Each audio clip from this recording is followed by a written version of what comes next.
صدر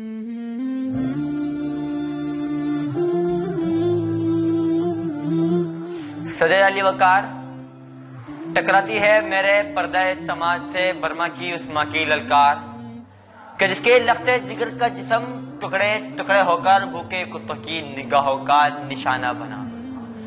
ٹکراتی ہے کشمیر کے اس باپ کی صدائیں کہ جس کے جوان بیٹے کی گردن زنجیر میں جکڑی جسم گولیوں سے چھلنی چھلنی اور چہرے پر تلوار کا نشان بنا. ٹکراتی ہے افغانستان کی اس معصوم دوشیزہ کی سسکیاں کہ جس کے آنچل کو بچانے کی خاطر اس کے بھائی نے اپنے جسم پر کوڑوں کے گھاؤ سہے.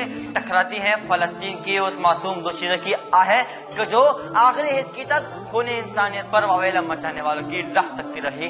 صدر علی وقار پیش کردہ قرارداد زندگی تیغ سے تسخیر کہاں ہوتی ہے کہ بھرپور موافقت کرتا ہوں، کیونکہ جناب والا بین الاقوامی تعلقات اور جنگی تاریخ کے سیاہ باب کی وقت گردانی کی جائے تو یہ بات عیاں ہو جاتی ہے کہ ہمیشہ تلوار اٹھانے کے بعد امن کو قائم کرنے کے لیے ایک نئے نظام کی ضرورت پیش آئی ہے.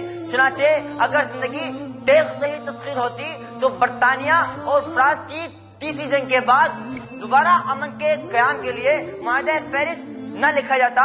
اگر زندگی تیغ سے ہی تسخیر ہوتی تو 1856 میں یورپ اور روس کے درمیان 3 سالہ جنگ کے بعد کانگریس آف پیرس میں ایک نیا نظام نہ لکھا جاتا.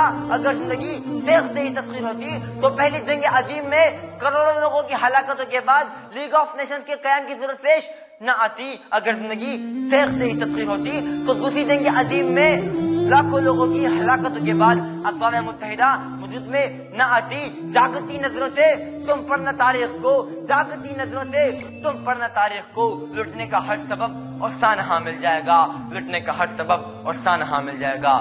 صدر علی وقار ذرا اصل حاضر کے تناظر میں اس قرارداد کا جائزہ لیتے ہیں. اگر زندگی تیغ سے ہی تسخیر ہوتی تو فلسطین اور عراق میں اب تک ہو چکی ہوتی.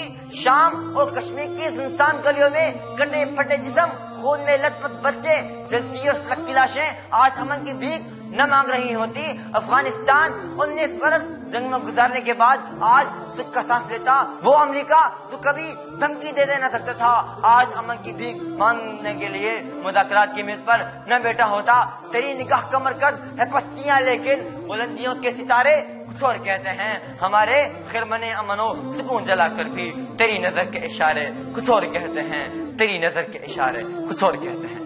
والسلام.